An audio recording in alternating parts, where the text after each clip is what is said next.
Hello दोस्तों, आज हम करने जा रहे हैं हिंदी ग्रामर व्याकरण का वर्ण विचार टॉपिक। So let's start. वर्ण, वह छोटी से छोटी मूल ध्वनि जिसके खंड न किए जा सकें वह वर्ण कहलाती है। जैसे अ, ई, उ, ए, क, च, ट, त, प आदि। वर्णों के मेल से ही शब्दों का निर्माण होता है। भाषा की वह छोटी से छोटी ध्वनि जिसके खंड न हो सकें वर्ण कहलाता है। वर्णमाला, वर्णमाला शब्द का अर्थ है वर्णों का समूह। किसी भाषा में जितने वर्णों का प्रयोग होता है उनका एक निश्चित एवं क्रमिक समूह वर्णमाला कहलाता है। वर्णों के व्यवस्थित समूह को वर्णमाला कहा जाता है। हिंदी वर्णमाला को देवनागरी लिपि में लिखा जाता है। स्वर अ, आ, ई, उ, क्षत्रिय ए, औ।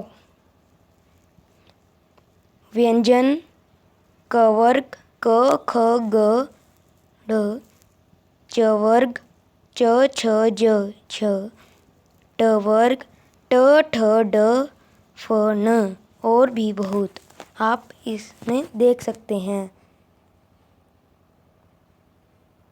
उच्चारण और प्रयोग की दृष्टि से वर्णों को दो भागों में बांटा गया है। स्वर, जिस ध्वनि का उच्चारण किसी अन्य वर्ण ध्वनि की सहायता के बिना होता है, स्वर कहलाता है। स्वरों के उच्चारण में मुंह से निकलने वाली हवा बिना किसी रुकावट के बाहर निकलती है। हिंदी में निम्नलिखित 11 स्वर हैं: अ, आ, ई, उ, क्षत्रिय ए, औ। तो आगे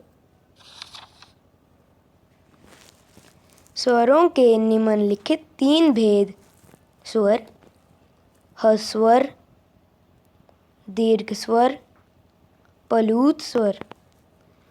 ह्रस्व स्वर मीन्स शॉर्ट वोवेल्स। जिन स्वरों के उच्चारण में बहुत कम समय अर्थात एक मात्रा का समय लगता है उन्हें ह्रस्वर कहते हैं। इन्हें मूल स्वर भी कहा जाता है। इनकी संख्या 4 है: अ, ई, उ, क्षत्रिय। ह्रस्वर स्वरों की रचना किसी स्वर के योग से नहीं होती। दीर्घ स्वर, लॉन्ग वोवेल्स। जिन स्वरों के उच्चारण से ह्रस्वर स्वरों से दोगुना उम्य समय लगता है वे दीर्घ स्वर कहलाते हैं। इनकी संख्या 7 है: आ, ई, उ, ए, औ। दीर्घ स्वर की रचना 2 स्वरों के योग से होती है, अतः इन्हें सिंधी स्वर भी कहा जाता है। प्लुत स्वर, लॉन्गर वोवेल्स।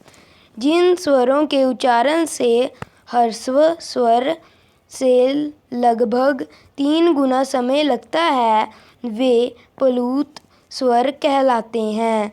प्लुत स्वर को दर्शाने के लिए स्वर के आगे का अंक लगाया जाता है, जैसे औ, मुन्ना, अम्मा आदि। प्लुत स्वर का उच्चारण पुकारे और मंत्र पढ़ने के किया जाता है। आज हम इतना ही करेंगे। तब तक आप रिवाइज करें। Bye bye.